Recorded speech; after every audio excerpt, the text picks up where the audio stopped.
తెలంగాణ రాష్ట్ర వ్యాప్తంగా విస్తారంగా వర్షాలు కురుస్తున్నాయి. గత రాత్రి నుంచి కురుస్తున్నటువంటి వర్షాలకి ఇప్పటికే వాతావరణ శాఖ ఆరెంజ్ అలర్ట్ ఏర్పాటు చేయడం జరిగింది. హెచ్చరికలు జారీ చేయడం జరిగింది. ప్రస్తుతం మనం చూస్తున్నాం కరీంనగర్ కలెక్టరేట్ సమీపంలో భగత్ నగర్ నుండి ప్రధాన రహదారికి వెళ్ళేటువంటి దానిలో జలమయమయ్యాయి. పూర్తిగా నాలాలు డ్రైనేజ్ అన్నీ కూడా పొంగి పొల్లుతున్నాయి. దీనిలో ఇటు అంతా కూడా కవర్ చేయడం జరిగింది. వాహనాల రాకపోకలకి అనుమతి లేదు అంటూ ట్రాఫిక్ పోలీసుకు సంబంధించినటువంటి వాళ్ళు బారికేడ్లు ఏర్పాటు చేయడం జరిగింది. ఇదంతా కూడా లోతట్టు ప్రాంతాలన్నీ జలమయమయ్యాయి.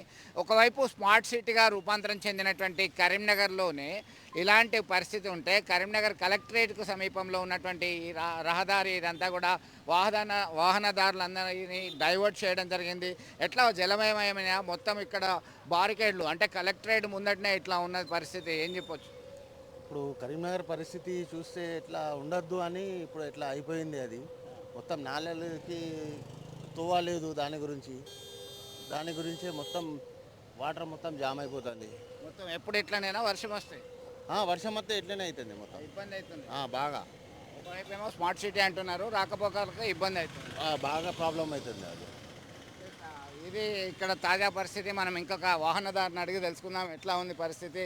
వీళ్ళంతా కూడా ఇబ్బంది ఎదుర్కొంటున్నటువంటి పరిస్థితి. మీకు ఇక్కడ ఇలాంటి పరిస్థితి ఉందా? ఎక్కడ చూసినా లోతట్టు ప్రాంతాలన్నీ కూడా జలమయమైనటువంటి పరిస్థితి.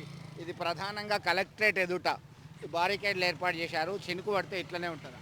ఇది ఎప్పుడు కూడా గత 5 సంవత్సరాల నుండి కూడా చూస్తూ ఉంటే ఇదే విధంగా ఉంది. ఇంకా ఘోరంగా సముద్రాన్ని తలపించే విధంగా ఉంటుంది. దీని మీద మరి మొదటి నుండి కూడా ఎవరు ప్రత్యేకమైనటువంటి దృష్టి సారించట్లేదు, చర్యలు కూడా తీసుకోవట్లేదు.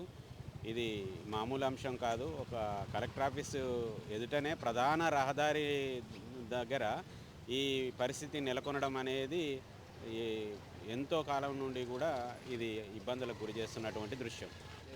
మొత్తం మీద విద్యార్థులు ఇతర ప్రాంతాలకు వెళ్ళే వాళ్ళు వారి వారి పనులకు వెళ్ళే వాళ్ళు తీవ్రమైనటువంటి ఇబ్బందులు ఎదుర్కొంటున్నటువంటి పరిస్థితి మనం ప్రత్యక్షంగా చూస్తున్నాం.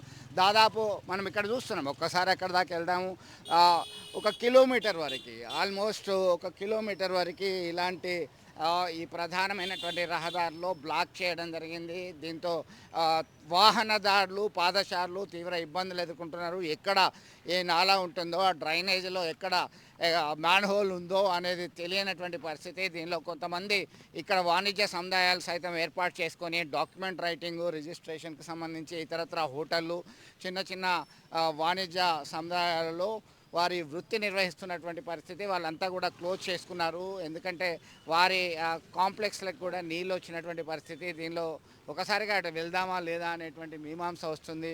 చాలా కలెక్టరేట్ రైట్ సైడ్ ఉంటే ఇది భగత్ నగర్ నుంచి ప్రధాన రహదారి ఇదంతా కూడా మనం చూస్తున్నాం. వాహనదారులు కొన్ని బార్కేడ్లు ఏర్పాటు చేసినప్పటికీ కొంత ధైర్యం చేసి వస్తున్నటువంటి పరిస్థితి. ఎక్కడ స్కిడ్ అయిపడేటువంటి ప్రమాదం సైతం కనబడుతుంది మనం చూస్తున్నాం. ఇలాంటి పరిస్థితి అటు హౌసింగ్ బోర్డ్ కాలనీ, అలాగే చింతకుంట, కొత్తపల్లి, ఇతర ప్రాంతాల్లో సైతం ఇట్లానే సిచ్యువేషన్ నెలకొన్నటువంటి పరిస్థితి ఉంది. మొత్తం మీద తగిన జాగ్రత్తలు తీసుకోవాలి. మరొక వైపు రామగుండం ఓపెన్ కాస్ట్ ప్రాజెక్టులో సైతం ఇలాంటి పరిస్థితి ఉంటే బొగ్గు ఉత్పత్తికి అంతరాయం ఏర్పడేటువంటి అవకాశం ఉంది.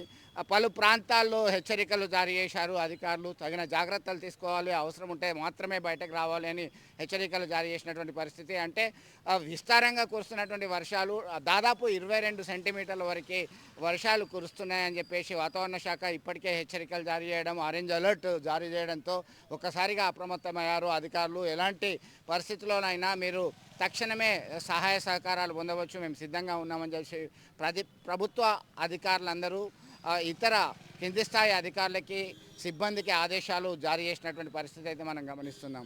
ఇది ఇక్కడ తాజా అప్డేట్. వీడియో జర్నలిస్ట్ సుమంత్తో కలిసి Chandrashekhar, RTV, Karimnagar collectorate area నుంచి.